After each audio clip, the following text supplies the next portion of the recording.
Namwambia dada, Tina yuko wapi? Dada akasema mimi sijui. Akasema tuazime taa sasa. Tuingie kwenye vyumba vya huku, kulikuwa kuna umeme. Tuingie kwenye vyumba vya huku tumtafute. Yule dada akasema siwezi kukupa taa. Mimi sina taa. Akamwambia umemficha humu ndani mwako, fungua mlango. Yule dada akasema chumbani kwangu siingizi mwanaume. Akamwambia fungua mama aingie amuone. Mama kaingia akanikosa. Kwetu nishasema kulikuwa jirani.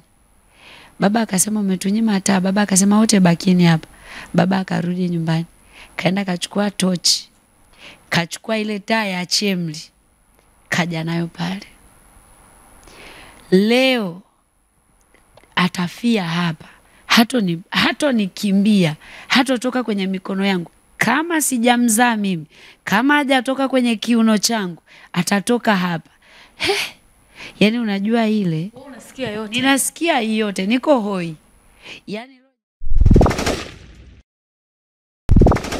sasa maisha yakaendelea hivyo, nikafanya mtihani, nikaja nikafanya vizuri. Nikaingia darasa la 5. Nilivyoingia darasa la 5, kikaanza kutokea kitu cha tofauti kwenye maisha yangu.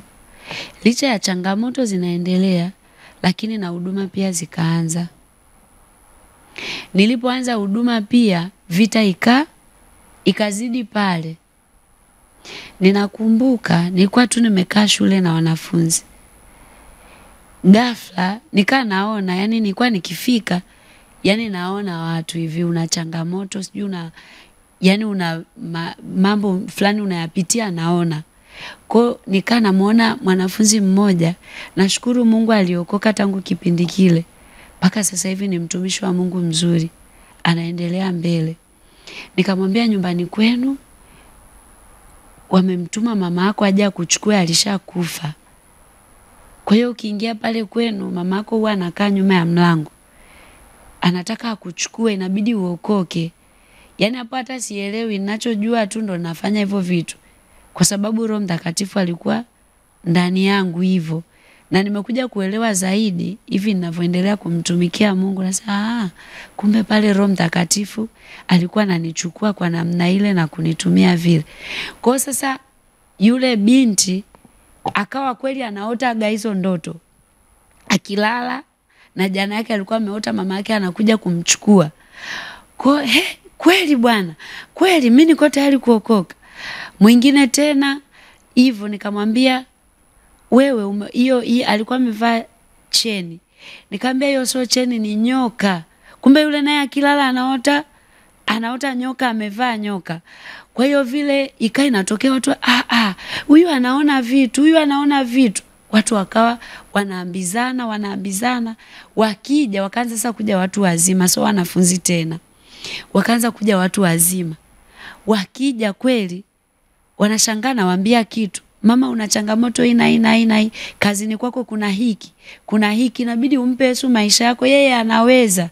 Nalikumbuka lile neno, njooni kwangu ninyi nyote msumbukao na wenye kulemewa na mizigo, nami nitawapumzisha. Kwa hiyo na mimi ndo nalitumia. Yesu ana uwezo wa kukupumzisha hata kama una mizigo mizito kiasi gani. Watu wakaanza kuokoka. Nakumbuka sasa headmaster wa ile shule, nikaenda kwake. Nikamwambia baba, kwenye kazi yako naona hiki na hiki. Kumbe ni kweli vile vitu ndivyo anavipitia. Yule headmaster akaogopa. Akaniambia nimuombee. Nikamuombea. Akafunguliwa. Akatangaza shule, kuanzia leo nitampa darasa. Ili darasa kila siku jioni, badala yale masomo ya ziada yale, kukawa hakuna tuition shule. Ikawa ni ibada. Akasema atakuwa anakuja anahubiri. Kwa hiyo nikaanzia pale. Nikisimama, njooni kwangu ninyi nyote msumbukao na wenye kulemewa na mizigo, Yesu yuko hapa. Basi Mungu ananipa macho ya kuona. Ninaona vitu mbalimbali, watu wanakuja pale wana shida, wanafunguliwa. Mungu akaanza kunitumia. Kwa kadiri Mungu anavyokutumia, shetani anatamani kuhakikisha anafanya jitihada kile kitu hakifiki mbali. Kwa hiyo vita ikawa kuwa kubwa, baba alikuwa anafikiria tu kunichapa vile, akawa amepanga kuniua. Sasa ninamshukuru Mungu kuniweka hapa. Isingekuwa rahisi hata kuonana na NYTV hapa, isingekuwa rahisi kabisa. Ninakumbuka kitu ambacho sitakisahau. Tayari nikiwa nimeshafanya huduma.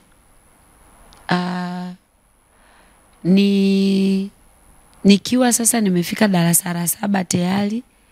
Ile darasa la 6 huduma ndo ili kazana sana, na nina watu mpaka leo ni watumishi wa Mungu wazuri, wachungaji ambao waliokoka sasa kwenye hiyo mikutano ya shuleni. Lakini nilipofika darasa la 7, siku moja baba yangu akawa amedhamiria sasa kuniua, kwamba amepambana, mimi siwezi kumshinda akili, yeye ni mzazi. Akasema hawa walokole inakuwaje? Naona kama walokole wanamdhihaki. Kwa nini? Siku moja akawa ameita kikao kikubwa tu. Kulikuwa kakaangu mmoja kutoka kijijini, yeye alikuwa ni anajitahidi kusali. Akawa amekuja pale nyumbani, kikaitwa kikao kikubwa. Baba akasema hivi, sitasahau, ilikuwa saa 5 usiku jamani. Baba akasema, nataka leo aongee hapa. Nimemvumilia inatosha sasa. Tangu akiwa darasa la 3 mpaka sasa hivi anamaliza darasa la 7. Hii dini mimi sitaki kabisa. Kwanza ameleta kitu kipya kwenye ukoo wetu. Hatujawahi kuwa hivi. Amekuwa watofauti kuliko watu wote, kila mtu anamnyoshea yeye kidole. Tumeshafuatilia mpaka polisi wapi. Nataka leo akili hapa. Anaacha haachi. Baba akaongea, nimetulia. Yaani ni mtoto ambaye nilikuwa nahitaji upendo wa wazazi sana. Nikalia sana. Nikamwambia baba, mimi nakupenda sana.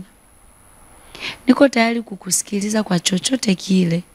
Unafahamu wewe ni baba yangu. Sijawahi kukuvunjia heshima popote. Nikamwambia naomba, yote nitafanya, lakini sitaacha kwenda kanisani. Baba aliniangalia kwa chuki. Babangu alipiga magoti. Akaanza kutembelea magoti. Analia machozi. Akaanza kunilaani na kunikataa rasmi kwamba mimi sio mtoto wake. Kusimuliwa ni rahisi sana, lakini mazingira hayakuwa mepesi. Ni miongoni mwa vitu ambavyo sitasahau kwa kweli. Vimeweka alama sana kwenye moyo wangu. Kukataliwa ni kubaya. Kubaya sana. Hakuna vita mbaya kama watu kukukataa, kukosa kibali. Mbaya sana. Kwa hiyo baba akanikataa. Akiwa analia, anaongea yale maneno ya laana sasa. Yule kakaangu ambaye kidogo ana upeo akamwambia baba, stop kwanza. Akanitoa nje. Akasema baba, naomba niongee na dada kwanza. Akanitoa nje akasema, dada, Mungu ameuona moyo wako. Mungu ameona vile una jitihada za kumpenda. Umetoka mbali, umepitia changamoto nyingi sana. Na kuomba, hatua aliyofikia baba ni hatua mbaya sana. Maisha yako yako hatarini sana. Na wakati huo watu walikuwa wamenikataa sana. Kanisani watu wamechoka na mimi, yani wamechoka, yani hata chakula huwezi kula kwa mtu. Ukifika tu wanakufukuza kabisa, yani asiingie humu ndani, wazazi wake wasumbufu sana. Akaniambia utaishi wapi? Akasema Yesu anaona. Kakubali pale kwamba umeacha ufurahishe moyo wa baba, ili kile kitu anachokifanya pale kisije kikakupata. Niliogopa sana. Sana tu. Wakati kaka ananiambia vile, Roho Mtakatifu ananiambia kwa sauti. Sitasahau lile neno. Roho Mtakatifu ananiambia kwa sauti kubwa, ukinikana mbele za watu, na mimi nitakukataa mbele ya Baba yangu. Mungu anaongea. Kuna watu hawaamini kama Mungu anaongea, lakini jamani, Mungu anasema. Ile siku nilikuwa nimechoka. Baada ya kaka kuniambia vile, kweli nikaiona hatari kwenye maisha yangu. Naona hatari kwamba sasa mimi nitaenda wapi? Takuwa mgeni wa nani? Mbona kila mtu anitaki? Kwa nini siwasikilize wazazi wangu? Roho Mtakatifu naye anakuja na la kwake. Ukinikana mbele za watu, na mimi nitakukataa mbele ya Baba yangu. Nikamwambia kaka, sitaweza. Sijui ilikuwaje. Nilikuwa nikisikia lile neno natiwa nguvu sana. Basi tukarudi ndani. Mama yupo. Yaani ni kikao, mama yuko hapo, ndugu zangu wako hapo, na wale walioitwa sasa wa kijijini wapo. Nikaingia mle ndani. Nikalia sana, nikapiga magoti jamani, nikamshika babangu kujaribu kuomba msamaha. Nikamwambia, baba, naomba unisamehe, nakupenda. Siko tayari kumwacha Yesu. Baba akatulia.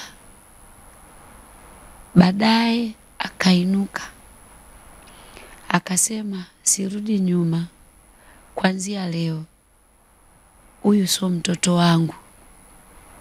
Akamwambia na mama, huyu sio mtoto wetu. Aende akatafute wazazi wake wengine. Yaani sijui kama kuna mtu anaelewa hiki ninachokiongea. Aliyewahi pita hapo anaweza akaelewa. Sio kitu chepesi. Ni vizuri kupata shuhuda, lakini mazingira yalikuwa ni magumu sana. Hayakuwa mepesi. Mama akamwambia baba, kwa sababu usiku umeshaendelea sana, naomba alale. Kipindi kile kulikuwa hatari ya vibaka sana. Alafu watu walikuwa wanakufa sana. Kwa hiyo mama akasema naomba alale, angalau kupambazuke. Baba akasema 11 alfajiri sitaki kumuona hapa. Nikaenda chumbani. Wakati huo walikuwa waninunulia nguo, kwa hiyo nilikuwa sina nguo za kusema nitahangaika kubeba nini. Watu wa Ubungo walikuwa wananitumia nguo, lakini nazo walikuwa wakituma wananinyang'anya. Kwa hiyo nakuwa tu na vitu vichache. Kama nimekusanya vinguo vichache nimeweka kwenye rambo. Nasubiri kupambazuke nitoke pale nyumbani, lakini ikiwa sijui naenda wapi. Ilivyofika 11 kasoro, baba akamwamsha mama, nenda kamtoe yule mtoto, nitamuua huko ndani. Mama akaja akaniamsha. Kwa uchungu sana nikaondoka. Na mama alikuwa ananitoa pale, alikuwa ananisimanga. Kutokusikia kwako, nenda kafie huko hivyo. Naomba Mungu anisaidie niwapende sana watoto wangu, na ninawapenda sana. Ni hatari sana mtoto kukosa upendo wa mzazi, hatari kubwa. Nikaa natoka pale nyumbani alfajiri. Kanisani sipalikuwa jirani. Nikaona niende kanisani. Nikaenda kwa sababu watu walikuwa na maombi.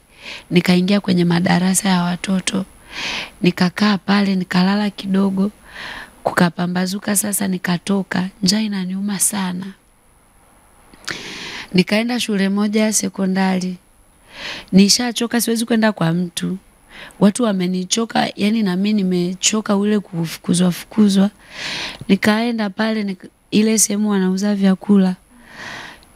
nikakuta pale ile miwa vile vya mwishoni vile. Nikaa na okota maganda ya mapera. Nikala yale maganda ya mapera nikala. Nikaokota vile vya mwisho vya miwa vile. Nikala. Nikajisikia kiu ile sukari ya miwa. Tayari muda ulikuwa unasogea. Nikaenda mahali nikakuta maji yanatembea hivi kwenye mtaro, nikanywa yale maji. Basi nikatoka pale. Nasikia maumivu ya tumbo sana kutokana na kutokula kwa muda mrefu. Huyo mchungaji niliyesema alikuwa anatafsiri vile nilivyokuwa nimejazwa Roho Mtakatifu. Nikakutana naye. Akaniambia, Tina, uko vizuri? Nikamwambia ndio. Akanipa shilingi 100.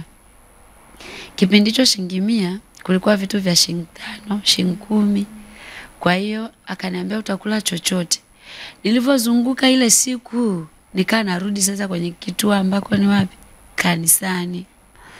Kumbe baba yangu ananitafuta kwamba hivi nimemwachaje? Kirahisi tu. Yaani nimemwacha na mwachaje? Ilikuwa ni saa 12. Mle ndani kulikuwa dada mmoja anaishi pale kanisani kwenye vile vyumba. Na yeye alikuwa na changamoto, alivookoka akawa hana mahali pa kukaa. Akapewa kile chumba, alikuwa na mtoto. Kwa hiyo nikarudi pale, akaniuliza umetoka wapi? Na yeye ilikuwa siwezi kukaa kwake, alishakamatwa mara kadhaa na ndo yule ambaye mama aliwahi kumkwida na kumpiga Kwa hiyo akananionea huruma sana, nimepauka, nimechoka, niko peku, yani hivyo. Yani mtu anayenitazama sikuwa huyu jamani. Yani sikuwa hivi jamani. Bwana amenisaidia sana. Kwa hiyo yule dada akanihurumia vile nimepauka, ile miwa unajua umekula arama humu hivyo. Akaniambia, sasa Tina, tunafanyaje? Nikamwambia mimi na shilingi 100 hapa. Kaka kanipa. Akaniambia kumbe nenda hapo sokoni, ilikuwa sio mbali sana. Nenda kanunue sukari ya shilingi 20, nunua mandazi ya 30 afu utabaki na shilingi 50. Kaambia sawa. Nikaa natoka, kuna milango miwili. Unajua kanisani wanakaa milango miwili. Natoka kwenye mlango huu, maajabu. Natoka tu hivi nakuta baba, mama, dadangu na watu wengine wamesimama pale. Giza lilikuwa imeanza kuingia. Moyo wangu ukashuka. Nikahisi kuzimia. Nikarudi mule ndani nikasema, dada, baba yuko hapo nje.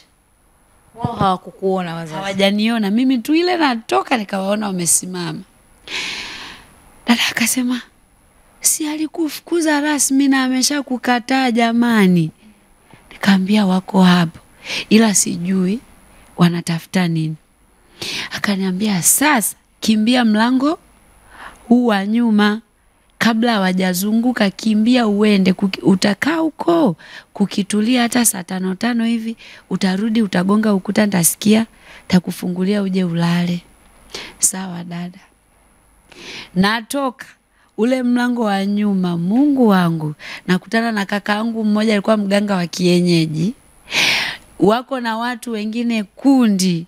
Kakaangu yule ndo anatafuna madawa. Anatafuna, anatema, yani nisitokee popote, maana yani hawanielewi na kitu gani. Mbona kama wanashindwa kunifanya wanachotaka kunifanyia? Nikarudi kwa dadangu, nikasema, dada, leo nitafia hapa. Kule nako wako mlangoni kabisa na huku nako wako mlangoni kabisa. Hatujakaa sawa, nikasikia hodi. Ikabidi nikimbie sasa nitoke kwenye vile vyumba. Kulikuwa sehemu ya wazi ambayo ilikuwa ni darasa sasa la watoto. Kwa hiyo nikaenda pale. Natetemeka, naogopa sana. Sababu kama nikipigwa jamani, mimi nimepigwa. Yani ningekuwa tu naweza kuonesha alama, na alama kabisa za kupigwa kwa ajili ya Yesu. Ninazo kabisa. Nikaa nafikiria watanifanya nini? Zaidi ya vile vitu nilivyowahi fanyiwa, watanifanya nini kingine? Nikiwa nimekaa nikasikia sasa wanamwambia yule dada, wewe ndo unayemficha Tina humu ndani. Kumbe vile nilivyokuwa narudi ule muda, nilivyokuwa ndo narudi sasa nimechoka, narudi pale walikuwa wananiangalia. Walikuwa wameweka, wanajua kabisa kwa sababu hawezi kwenda kwa mtu yeyote pale kanisani, ataenda tu. Nikasikia baba anamwambia dada, Tina yuko wapi? Dada akasema mimi sijui. Akasema tuazime taa sasa, tuingie kwenye vyumba vya huku, kulikuwa kuna umeme, tuingie kwenye vyumba vya huku tumtafute. Yule dada akasema siwezi kukupa taa, mimi sina taa. Akamwambia umemficha humu ndani mwako, fungua mlango. Yule dada akasema chumbani kwangu siingizi mwanaume. Akamwambia fungua mama aingie amuone. Mama kaingia akanikosa. Kwetu nishasema kulikuwa jirani. Baba akasema umetunyima taa. Baba akasema wote bakini hapa. Baba akarudi nyumbani. Kaenda kachukua tochi. Kachukua ile taa ya chemli. Kaja nayo pale. Leo atafia hapa. Hato nikimbia, hato toka kwenye mikono yangu. Kama sijamzaa mimi, kama hajatoka kwenye kiuno changu, atatoka hapa. Yani unajua ile, unasikia yote. Ninasikia yote, niko hoi. Yani ilo jasho jembamba linalonitoka. Moyo unakimbia jamani. Sitasahau. Dadangu hana cha kusema tena, hana cha kuzuia tena.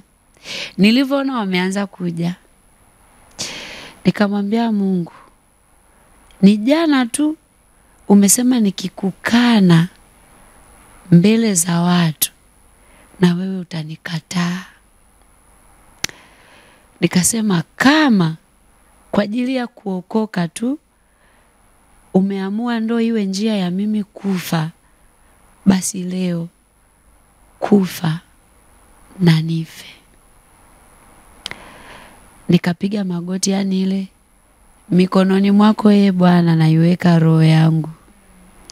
Nikapiga magoti sehemu ya wazi kabisa. Sehemu ya wazi kama hapa hivi. Nikapiga magoti. Wakaingia. Babangu ameshika panga. Wakaingia sasa wote kwa pamoja, afu wakaacha watu nje. Huku mmoja kule mmoja. Wanaingia kwenye vyumba na waona. Nimepiga magoti hapo kwa kiingia chumba hiki, naona hapo. Naona hapo. Wakawa wamemaliza vyumba. Nimepiga magoti hapo katikati. Wakaja sasa pale nilipo. Wakazunguka yani. Wakanizunguka mimi nikawa katikati. Mimi ninajua wananiona kwa sababu na mimi nawaona. Nikashangaa wameweka kikao. Ameenda wapi? Niko hapo jamani. Mungu anaishi. Mungu ni halisi. Yani Mungu yupo. Mungu anaongea. Yule anayekubali kumlingana Mungu, Mungu yupo. Nimemshuhudia Mungu kwa kumsikia, kwa kuona akifanya, na ninakiri kwamba Mungu yupo. Kama kuna wakati Mungu amenifanyia maajabu ni wakati ule.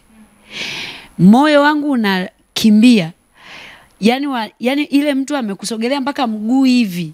Kwanza unavopumua tu, yani mimi ninavopumua mpaka nasikia kama napumulia mgongoni.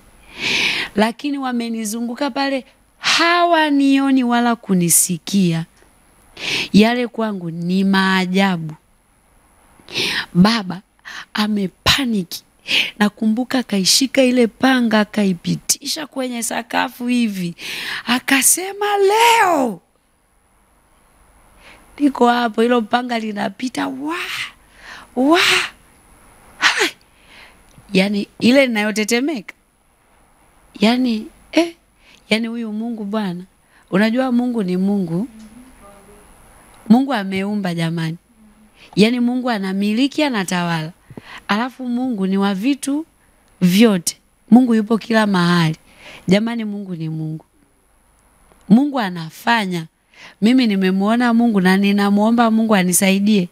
Nilishamwambia shetani, kwa yale ambayo Bwana amenifanyia mengi, sita kuja kupiga goti kwa shetani hata mara moja. Yaani niko tayari kuyatoa maisha yangu kwa ajili ya Yesu. Nimemuona ameniokoa kwenye mauti hivi. Wakaongea, baba akatoa ajenda sasa. Kwa hiyo Mungu akanipa neema nikasikiliza na kinachoendelea baada ya pale. Baba akasema najua hayuko mbali. Unaweza ukashangaa tunaongea hivi na anatusikia. Kwa hiyo atakaye muona popote aniambie, na kama unanisikia, yani ukiniona popote ujue ninakuua. Anasonya pale, anakasirika, anatukana. Babangu kipindi hicho ni dereva, si unajua madereva anatukana matusi, anaongea. Bwana, wakamaliza kikao na taa yao walikuwa wameiweka hapa katikati mimi nilipo. Yaani wamenimulika kabisa mimi huyu hapa. Wakamaliza, wakanyanyua ile taa, wakaondoka. Nilibaki nimeganda pale, siamini. Hivi ninaota, naenda kuamka, niseme naota au ni kitu kimetokea. Kwa hiyo Mungu akaniponya kwa jinsi ile pale, sitamsahau Mungu kabisa, yani sitakaa nisahau. Nina vitu vingi ambavyo Mungu amenifanyia, sitavisahau. Wakaondoka. Walivyoondoka nikabaki pale na shangaa. Baadaye nilivyosikia wameongea na yule dada, wakamtishia kwamba yani tunajua umemficha, ole wako, ole wako. Nilivyoona wameondoka, ile njaa ya kununua mandazi ya 30 ishaniisha. Kwanza na dada alisema nini? Maana sasa alikuwa anakuona ukiwa umepiga magoti. Au yeye hakujua kama hakuingia, yeye kabaki kwenye chumba chake. Hakujua huku yani yeye kule ni Mungu nisaidie. Kwamba we Mungu nilindie huyu mtoto, yani hivyo. Kwa hiyo alikuwa anasubiri nini kinafuata baada ya pale. Akashangaa, yani mimi ndo wale Shadrach, Meshach na Abednego. Yani yule mfalme anasema tulitupa watatu, huyu wanne ametoka wapi? Kwa hiyo na dada naye amekaa anasubiri, anashangaa mimi ndo ninatoka. Akanikumbatia, wewe ulikuwa wapi? Ulikuwa wapi? Naambia nilikuwa pale pale. Dada alilia yule. Namshukuru Mungu sasa hivi ni mchungaji na ni mama mchungaji pia. Ninavyokuja huku nimemwambia, akajisikia vizuri sana. Akasema unakumbuka kile kiliwahi kutokea? Nikamwambia nakumbuka. Kwa hiyo alinikumbatia, akaniombea, akamshukuru Mungu sana kwa ajili yangu. Akasema Mungu, kitu ulichowekeza kwa huyu mtoto, ninajua umeacha maisha yake una jambo na yeye. Kwa hiyo Mungu akanivusha hapo. Nikatafuta sasa kazi za ndani, sina kwa kukaa. Shule nimeshafanya mtihani wa darasa la 7. Nikaenda kukaa mahali kwa mtu mmoja hivi wa dini fulani, sitaitaja. Yule mtu nilivyokuwa pale nyumbani kwake, nilikaa tu wiki moja, akanionyesha upendo ambao sijawahi kuuona, lakini kumbe ule upendo ulikuwa na kitu nyuma ya pazia. Yule baba alikuwa mfanyabiashara maarufu tu.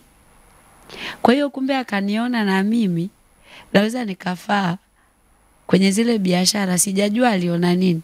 Labda aliona vile nampenda Mungu sana, akaamua nifanyie kile kitu alichokuwa ametamani kunifanyia. Kule kwetu ndo kama hivyo mganga alinitimua walikojaribu kunipeleka. Lakini yule baba tena, hiyo siku kumbuka nilikuwa ni mtoto ambaye kama ninajiishia hivi. Kwa hiyo Mungu alianza kunisemesha mimi nikiwa kwenye umri ule. Kwa hiyo Mungu ni rafiki yangu, yani ni rafiki yangu. Kwa hiyo nilikuwa naishi hivyo, nasikia sauti, hiki usifanye, hiki acha, hapa pita, hapa usipite. Kwa sababu tayari watu waliniacha, na ile imenisaidia kumuelewa Mungu vizuri, kwamba anaongeaje na mtu, kwamba kuelewa kwamba Mungu ni halisi. Unajua ukiwategemea wanadamu sana, viwango vya kumuelewa Mungu vinapungua sana, huwezi kumuelewa Mungu. Wakati mwingine Mungu atawatumia wao, lakini hutaelewa kama ni Mungu amewatumia, utafikiri wao ndo wamefanya. Kwa hiyo unaweza kujikuta unawapa heshima wao sana kuliko Mungu ambaye anafanya. Kwa hiyo yule baba alikuwa kazini, akampigia mke wake simu. Akasema Tina asiende kulala chumbani kwake. Akasema Mungu wangu, kuna nini tena? Nisilale chumbani tena. Nimekaa sebuleni. Saa 5 inafika hajarudi. Nikiwa nimekaa naangalia TV hivi. Nashangaa tunaangalia tu, tulikuwa tunaangalia sijui ni kipindi gani, lakini nadhani ilikuwa tu ni kwaya hivi. Ghafla kwenye ile TV naona waganga hivi wameweka makorokoro yale ya uganga. Nikamwona mama mmoja amevaa vazi chafu hivi, ana minywele. Nikasema hivi mimi naona vitu gani? Naona wale wengine wanafurahia kinachoendelea. Nakaa kidogo, narudia tena kuangalia, naona kile kitu kinaendelea. Kumbe Mungu ananisemesha kitu cha jinsi hiyo kinatokea so muda mrefu. Wakati ninamshangaa yule mama ndani ya TV, nashangaa mlango unagongwa. Yule mama mwenye nyumba anasema baba kafika, ngoja tufungue. Anafungua mlango, anayeingia wa kwanza ni yule mama ninayemuona pale kwenye TV. Mganga wa kienyeji, ni anatisha. Anatembea yuko hivi tu. Yaani hata sielewi yule alikuwa mganga au pepo. Alikuwa anatisha sana. Nimekaa sasa kwenye kiti, moyo ukashtuka, yani kama naona vitu gani hivi? Anaangalia hivyo, ananiangalia mimi hivyo, yani kama kuna kitu ana confirm kwangu. Ameshaambiwa vitu, sasa anataka kuconfirm ili afanye kitu. Basi akaniangalia kama amenishaniweka sawa sasa. Na mimi nimedua kweli. Naenda sasa chumbani ili ndo arudi. Baba naye akafuata nyuma. Ameshika vitu fulani hivi, yani vitu. Afu aongei yule baba mwenye nyumba. Nikiwa nimekaa pale kwenye kochi, nashangaa Roho Mtakatifu ananiambia nyanyuka. Kimbia. Toka hapa. Naenda wapi? Kimbia, toka nje. Nanyanyuka hivyo. Ile natoka nje. Ule mlango alioingilia pembeni, nakuta pale yani wameweka yale madawa nilikuwa nayaangalia kwenye TV. Afu kuna mbaba kasimama hapo naye anatisha, anafanya mavitu. Yani nilivyomuona ndo nikakimbia. Nikashangaa Roho Mtakatifu ananiambia kimbilia kanisani. Kwa hiyo kwa sababu kutoka pale Rami ilikuwa so mbali, nikaingia barabara ya Rami, kimbia mpaka kanisani. Kwa wanatoka sasa kule waje wamalize, hawanikuti. Sasa nilipofika kanisani nikakuta kuna kaka zangu wako kwenye mkesha kwa maombi. Nikagonga, "We Tina, umetoka wapi sasa hivi? Mbona usiku sana? Uko na nani?" "Niko mwenyewe." "Nini kimetokea?" Nikasema mimi sijui, nimeona vitu vya ajabu kwenye TV, alafu baadaye nimewaona watu wale nilokuwa nawaona wamekuja na yule baba mwenye nyumba. Kwa unafanyaje? Nikasema mimi sijui. Wakaniambia sasa kwa sababu ni usiku, na wenyewe hawakuelewa kwa sababu mimi mwenyewe nimeshtuka sana, sina maelezo ya kutosha. Imeshafika saa 7 hivi. Wakasema kwa sababu ni usiku yule mtu atakuwa anakutafuta. Kumbuka hizo siku nilizokaa tulikuwa na mikesha ya maombi pale kanisani. Alikuwa anamwambia yule mama anitengenezee chapati, maji. Yani hajaokoka, lakini anavonilea vizuri. Yani nikaa najiona sipungukiwi upendo. Kwa wale watu wakawa naamini huyu mtu. Na kwa kweli jamani, yani kuna wakati ni vizuri tu kuwa waangalifu sana. Ukiwa kwenye vita kali, unaweza kama hujamsikiliza Mungu, shetani akaja kama malaika wa nuru kasema huu ndo muujiza, lakini kumbe zikawa ni ajenda zake tu ili kukamilisha ile mission anayokuwa nayo kwa ajili ya maisha ya mtu. Kwa wale watu wakawa wanamuamini sana yule mtu kwamba watakuwa wanakutafuta, hebu twende. Tukatoka nao tukaenda. Kugonga mlango tukakuta yule baba yuko sebuleni amekasirika. Na yule mwingine ambaye ulimwacha nje ya mlango naye hatujawakuta wale wote. Tumemkuta tu baba mwenye nyumba na mama. Wale wakajieleza kaka zangu. Mimi kujieleza sio mtaalamu sana. Wakasema huyu amekuja, ametoka amekimbia, afu tumeofu sana, ni usiku, lazima mtafuta. Tumemrudisha. Akasema tuaende akalale chumbani. Mimi nikasema mimi baba siendi kulala, naomba niende na wakina kaka, nitakuja kesho. Akasema atoki hapa. Hapa ndo nikaanza kuelewa sitoki tena. Akasema yani hautatoka hapa. Wale wakamwambia kama hataki, kwa sababu tuna maombi pale, mruhusu aje tuende naye, afu kesho tutamrudisha, kwa sababu hii hali alionayo pia hata tulia. Yule baba nimesema atoki hapa. Nikasema Mungu wangu, naomba unisaidie, hiki kitu gani tena? Kule kupaniki kwa yule baba tayari, na maana kuna vitu walikuwa wameshaweka chumbani kule. Nikapambana, nikasema mimi sikai. Basi akazuia nguo, hatochukua kitu chochote hapa. Nikasema vyovyote, kwa sababu kwanza mimi sijazoea kununuliwa nguo, nikiwa nazo nisipokuwa nazo sawa. Mimi niliishi yale maisha, unaazima kitenge unafunga hapa, unafua lile gauni linakauka, unavaa kanisani, ibada inaendelea. Kwa hiyo tukaziacha nguo, tukaondoka. Kesho yake nikaamkia pale kanisani, nikavizia ule muda ameenda kazini. Nikaenda saa 4 hivi nikafika. Mke wake akaniambia, Tina, umemuingiza baba hasara. Kwa nini umemuingiza baba hasara kiasi hicho? Kwa nini uliamua kuondoka?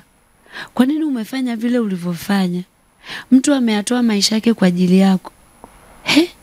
Jamani, maisha tena. Vile anavyoniambia yule mama ndo ananitisha. Hiyo hasara ipi?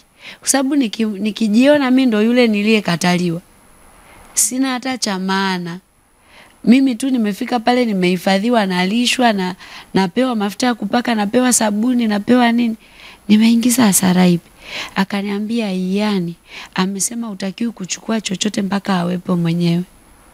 Nikamwambia mama, mimi naomba niende. Yule dada akasema wewe atakuja kunikasirikia. Nikasema mama, nakuomba ili nisimuingize hasara zaidi, naomba unipe vitu vyangu mimi niende. Akaniambia ila nakuonea huruma, usije ukasema kitu chochote kwamba mimi nimekwambia, lakini wewe chukua vitu vyako nenda, usirudi tena. Najua baba hatojua pa kukupata, ila usije ukarudi tena. Kwa hiyo na penyewe pale Mungu akanitetea. Hata chumbani yule mama alisema nakuhurumia sana, usiingie hata chumbani. Akaniletea vitu vyangu, nikawa nimeondoka. Nilivyoondoka pale sasa nikakosa mwelekeo kabisa, yani kama kote umeshaharibu. Jamani, mambo ni mengi. Sasa nilipokosa mwelekeo kabisa, nini kinafanyika? Kote kumeenda vibaya. Mama mchungaji wa pale kanisani akaniambia, nataka nikutoroshe, nikupeleke Mbeya ukapumzike kwa dada yangu. Sasa kwa sababu wazazi wako ni watu wa vita, andika message ukaitupe mlangoni kwenu. Yani ule ulikuwa ni zaidi hata ya mtego. Kanielekeza vitu vya kuandika. Andika, mimi nimeamua kuwa na maisha yangu, msinitafute tena. Nyinyi sio wazazi wangu, hamnipendi. Nimeamua kwenda kutafuta wazazi wengine. Nikaandika kweli. Akaniambia andika, msisumbue mtu yeyote, kwa sababu walijua nikiondoka baba asiposikia tu habari zangu ataenda kanisani. Kwa andika, yani niandike yale maneno ya kujichonganisha mimi na wao. Nikaandika. Wakawa wameshakata tiketi kabisa. Kwa ile jioni wakaniambia nenda katupe hicho kimemo sasa nyumbani. Kweli nikaenda. Nikakitupa kile kimemo mlangoni. Kumbe kweli mama alikiokota bwana. Basi, yani hapo nakimbia jaribu. Vita imekuwa kali, nakimbia. Tukaenda kwa yule mtu ambaye nilikuwa nasafiri naye, akanibeba hadi Mbeya. Tulipofika Mbeya nikapokelewa na yule dada yake na mama mchungaji vizuri sana. Nikapokelewa safi. Mimi ndo mama yako, pole sana. Umepitia vitu vingi, pole. Kuanzia leo niangalie mimi ukiwa na chochote hivyo. Basi tukaenda nyumbani kwake. Hivyo nikaoga, tukakaa. Jioni kashangaa kuna mama mmoja anampigia. Uko nyumbani? Ndio. Mgeni kafika? Ndio. Nakuja sasa hivi. Kashangaa amekuja huyo mama ananibeba.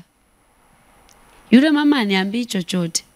Mimi najua yeye nimeenda kwake kupumzika kutokana na changamoto nyingi ambazo nimepitia.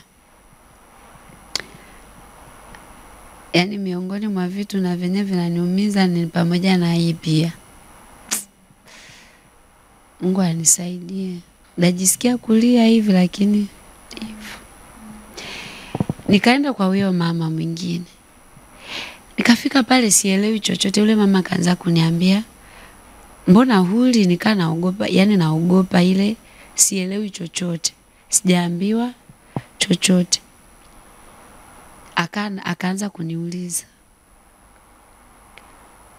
Akaniambia nile chakula, sikula kwa sababu tulipofika nilikuwa nimekula ile jioni pale na amekuja kunichukua ni muda ule. Nikamwambia hapana mama, mimi nishashiba.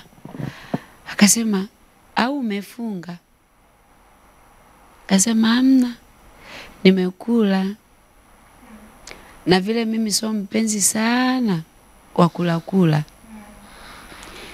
Nikashangaa yule mama ananiambia, nimekuleta hapa tuelewane sasa. Na kulipa shingapi mshahara? Wewe nimeletewa ni binti wa kazi. Nikasema binti wa kazi? Akasema mbona unashtuka, hujui? Nikasema hapana, mimi sijui chochote. Ila nilivyokuwa nakuja huku kutokana na changamoto ambazo nimekuwa nikizipitia, niliambiwa nije nipumzike mahali kwa sababu nimemaliza darasa la 7 na karibia matokeo yatatoka, nitarudi nikaendelee na nini na shule. Yule mama akasema nimetoa nauli zangu, nimeambiwa naletewa msichana, wewe hutaki kufanya kazi? Nikasema mimi nilikuwa sijui. Kanyanyua simu, kampigia yule mama alienda kunichukua kwake. Yule mama naye kapiga kwa mama mchungaji. Yesu wangu, mama mchungaji alinipigia hiyo simu nilivyokuwa Dodoma. Siku hizi yuko Dodoma. Alinikumbushia hii kitu iliyowahi tokea. Akaniambia, hutaki kufanya kazi? Unajiona we Yesu? Unaambiwa kula, unasema umefunga siku 40. Yani akaanza kunidhihaki. Akasema utarudi Sumbawanga kwa mguu. Hakuna atakaye kutumia nauli. Alafu uoni kama unalielemea kanisa. Hivi kuna mtu unamtegemea atakusomesha? Simlaumu kwa chochote. Mungu alikuwa anayaruhusu hayo ili nimuelewe Mungu anavyoweza kujitukuza hata kama watu watakaa pembeni. Akasema utarudi kwa mguu. Uzuni sasa ile nilotoka nayo Sumbawanga ikawa dabo kwa sababu Mbeya ndo mara ya kwanza nimefika. Simfahamu mtu yeyote. tayari nako kumeshaharibika sasa. Yule anayetakiwa ukaa na mimi ndo hivyo tena. Kwa hiyo wakaungana sasa wale watu watatu. Wa Sumbawanga, yule aliyenipokea na huyu ambaye nipo kwake. Huyu mtoto wa ajabu.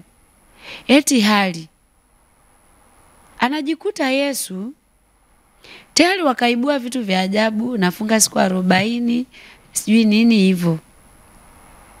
Sasa pale nikabaki tena ni mimi na Yesu huyo sasa. Nikiwa nimekaa pale, nikakaa siku ya kwanza. Yule mama akasema, "Mimi simtaki hapa nyumbani kwangu. Njoo mumchukue, sitaki kabisa mimi. Kuniletea vitu vya ajabu. Yaani mimi hapa nikawa kitu cha ajabu." Ila jamani kama nikukataliwa. Hapana. Yule mama akaja akanichukua sasa, afadhali ile siku alionipokea alinikumbatia. Ile siku yani alinichukua kama furushi. Alinisema njia nzima mpaka tunafika kwake. Tulipofika pale akaniambia, "Lione, yani wewe naweza nikakutupia hata foresti ufe wewe. Ndio maana wazazi wako hawakutaki. Unang'ang'ania kanisa, kanisa kuna mtu wa kukulea wewe." Naye akaanza kunisema sema basi. Sasa akaanza kutangaza kule kanisani kwao. Nyumbani kwangu nimekutana na kitu cha ajabu. Yaani kuna mdada sasa alivyokuwa analalamika, wale washirika wakawa natamani wakakiona hicho kitu cha ajabu. Huyo mtu wa ajabu yukoje? Kwa hiyo watu wakawa wanafunga safari, wananifuata mimi. Kwa unashangaa tu huko chumbani, unakuja kuitwa. "Tina, unaitwa huko?" Unaenda sebleni maskini. Unaishi kama ndege hivi, unapiga magoti, unakaa pale chini. Ndo huyu. Jamani. Ndo binti mwenyewe huyu, ukimwona kama mpole. Kwa hiyo ndo Yesu huyu. Yaani hata hayo majina wamejipa wenyewe. Ili mradi tu kudhihaki. Nadhani ni baada ya shetani kujaribu kupigana hivi akajaribu labda na hizo dhihaka aone kama tachoka. Kwa yule mama anasema, "Ndo jaribu langu humu ndani." Yaani huyu mtoto katoka huko kwa wana mabalaa, nimemleta huko ameniaibisha hivyo. Sasa yule mama kana anasema hivi, "Mimi natamani hata nikamtupie foresti kule." Foresti ni wapi? Yaani kule kwao kuna eneo watu wa Mbeya, kuna eneo linaitwa foresti, nadhani kuna miti sana nini, msitu hivyo. Basi akanaongea vile kule kanisani. Sasa mimi pale kwake alikuwa amefuga kuku sana. Kwa hiyo anaenda na mimi, ananiambia, "Twende ukakate majani ya kuku." Tunaenda sehemu jamani zinatisha. Ni pagara, huko ndani kuna nyasi, yani ni misitu. Ingia huko ndani. Nenda kakate, yani naingia mle jamani naumia. Natoka nimeumia, najaza lifuko hivi. Lakini natoka pale ananisimanga hivyo. Sasa siku moja nikashangaa, kumbe kule kanisani kwao anavyoongea zile habari zinasambaa, watu wanatamani kuniona wengi. Kulikuwa na mwalimu wangu wa Sunday school. Kile kipindi nimeokoka, idara ya watoto. Kwa hiyo kumbe alihama, alishahamia Mbeya. Kumbe naye ni mshirika wa hilo kanisa. Akapata na yeye nini? Habari. Ila maisha yangu anajua, na ni miongoni mwa watu ambao walikuwa nasimama na mimi sana kwenye ile vita kali. Akiwa amekaa kule akasema, "Hebu na mimi nikashuhudie huyo mtu wa ajabu ambaye mama akisimama anamuongelea, ikiwa ni kwenye kwaya, ni kwenye idara wapi." Anasema yule baba wa watu kajibeba, kaja. Wamuitie sasa huyo mtu wa ajabu. Wananiita mimi, natoka hivi, ananiona hivi. Yule baba aliangua kilio, alilia, akanishika, akasema, "Wewe ndo mtu wa ajabu." wewe ndo unafaa kutupiwa foresti uliwe na wanyama. Mwanangu, wewe ndo Yesu unayefunga siku 40. Yule baba akalia. Akasema nilikosa tu nafasi ya kuja. Leo nikasema niende nije nikuone we ni nani. Akalia sana, lakini mimi ile kumuona nikatiwa moyo kwamba kumbe huku siwezi kufa, naweza nikampata mtu ambaye atanisaidia, kumbe yupo. Kwa hiyo nikaa namuona kama nimemuona mtu wa nyumbani. Kiukweli mapito niliopitia Mbeya, nilimkumbuka mama yangu yule anayenipiga na baba. Nikaongea na mama mchungaji aliyenipeleka kule. Nikamwambia mama, pamoja na kuwa nyinyi mmenikataa, ninaomba uende pale nyumbani kwetu. Wale wazazi wangu hata kama wanipendi, nikiwaambia nipo Mbeya, wanaweza kushtuka wakanitumia nauli nirudi. Akasema siwezi kwenda.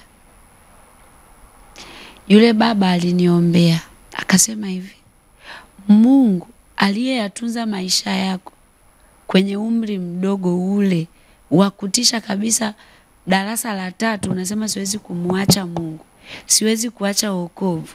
Yule Mungu aliyekutetea mwanangu, atafanya njia mahali ambapo hakuna njia. Utaondoka, utatoka hapa, atakupa mahali pa kwenda. Lile neno likanitia nguvu. Nikakaa nikamwambia Mungu, naomba maombi aliyoomba yule mwalimu wangu, naomba basi uyasikie. Natamani kurudi Sumbawanga. Roho Mtakatifu akaniambia, jaribu, huwezi kulikimbia, rudi Sumbawanga. Nikasema narudije? Nikashangaa sijui ilikuwaje huko. Kipindi hicho kulikuwa mabasi, ile Luxury ilikuwa ni basi ya Sumri. Kuna basi moja ilikuwa inaitwa Shengena, ni Shengena kweli, bovu hatari. Nauli yake ilikuwa shilingi 6,000. Basi wakakaa huko wakajifikiria, wakasema kwanza mateso yalivyokuwa makubwa, yule mama anavyoongea kuhusu foresti. Alikuwa na mtoto wake mdogo tu. Yule mtoto siku moja mama akiwa hayupo, akaja akachukua 20,000 chumbani kwa mama yake. Akaniambia, Datina, naomba uchukue hizi hela urudi kwenu, mama atakuua. Akasema, yani we rudi kwenu? Nikamwambia hapana, rudisha hizo hela chumbani. Akasema, dada, mama atakuwa anavyoongea. Yani siwezi kuelezea kwa kina sana hivyo, lakini niliteseka sana. Wakanikatia tiketi kwenye hiyo gari inaitwa Shengena. Walivyonikatia ile tu, nina amani. Angalau naenda kwenye ardhi ambayo nimeizoea, ni nyumbani kwetu. Ninafahamu nikifukuzwa takatisha hata mitaa hii ya shule, nitaokota chochote takula kuliko kule ambako nilikuwa. Nikapanda gari, yule mama anasisitiza kwa konda, huyu binti asishuke popote. Yani kama mimi ni muarifu sijui wa namna gani. Kumbe kule Sumbawanga ndo wamepanga sasa na mama mchungaji kwamba anakuja. Nimewekewa kituo cha kwanza Kizuite, nimewekewa mtu. Kituo cha pili Chanji, nimewekewa mtu wa kunipokea. Kituo cha 3 stendi, sasa kule ambako kaka amesema kwa mchungaji yule sasa amewaifika. Nashuka, wakaniambia ashuke kituo cha kwanza. Nikashuka kile kituo cha kwanza kabisa. Nikamkuta yule kaka ambaye kipindi kile ilitokea kwa yule baba. Wakanipeleka. Akasema, we, kuna nini? Yani tumekuzunguka, hauna hata pa kukatisha. Kumetokea nini huko Mbeya? Nikasema, yani hata ukiniambia nikueleze, sina cha kusema. Basi wakapigiana simu kwamba tayari huko ameshashuka, wakakutana, wakanipeleka mpaka kwa mama mchungaji. Nafika pale, mama ananiambia, anatoka chumbani ananikuta sebleni. Yesu, unaifunga siku 40. uko kwenye mfungo au tukupe chakula? Jamani, yani mimi nimeshapitia vihaka, yani makolokolo kibao. Mbaya sana. Nikaambia tu, amna mama, hata sijafunga, lakini sijisikii kula. Kwa sababu Mungu Bwana, mimi nilichomfurahia Mungu kwenye maisha yangu, alikuwa akinipa mtu mmoja au wawili, nakwambia wanakava. Yani wanakupa ule upendo full. Kwenye gari mle, nikakutana na baba mmoja, simfahamu, hanifahamu. Alikuwa na safari zake, hata alikuwa endi Sumbawanga. Alikuwa anashukia Tunduma. Yule baba kwenye gari mle, akanipenda tu. Ujambo mwanangu, unaendeleaje? Basi akaninunulia vitu kwanza. Tunapita mafuta ya kupaka yanapita, watu wanatembeza ile kwenye gari, kaninunulia. Akaniambia unaenda wapi? Nikamwambia mimi naenda Sumbawanga. Anashuka Tunduma, akanipa pocket money. Kasema jamani. Akaniambia hii hela itakusaidia. Sijamwambia chochote kwamba mimi nimetokea hivi, kuna hivi na hivi hivyo. Kwa hiyo nikarudi pale niko vizuri, nikawa na hela ninayo. Mama akaniambia, nikamwambia sasa mama, kwa nini mmenishushia huku? Ningeshukia tu wapi? Nyumbani. Maana sasa nimeshaona sijiwezi, niende wapi? Kwetu. Kama ninafukuzwa tena, nifukuzwe kama kinatokea nini, lakini angalau nipate sehemu nitulie, sina utulivu. Basi, nimetoka, mama akaniambia, akanisimulia vitu vingi vya Mbeya sasa. Yani makolokolo kibao, mengine ndo nayasikia pale. Nikapiga tu magoti. Nikamwambia mama, sina chochote, ninachoweza nikajieleza, ukanielewa. Lakini naomba mnisamee kwa yale yote ambayo nimeyafanya. Mimi ni mtoto mdogo. Inawezekana katika hali ya utoto, Yesu amenifundisha sana kunyenyekea. Hata wakati ule naweza nikajitetea, mara nyingi na nyamaza kimya. Kwa nikamwambia tu mama, naomba unisamee.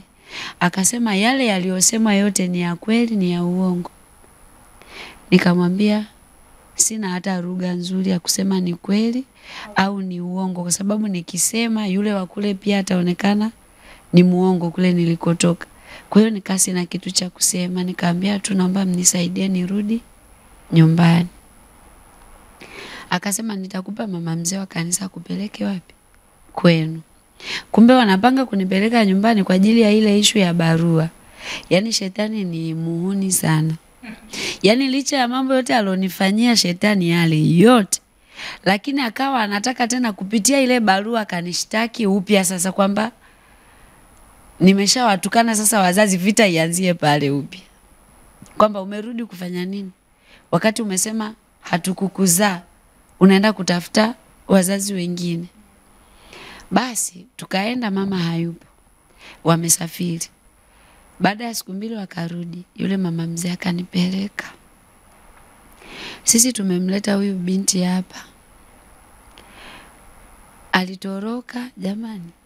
Alitoroka kaenda Mbeya. Sitasahau. Mungu aturehemu jamani. Mungu aturehemu sana. Maana hao wanaoongea hayo ni watumishi wa Mungu. Yani Mungu aturehemu sana. Kuna namna mtu akiacha kutembea kwenye ule wito wake,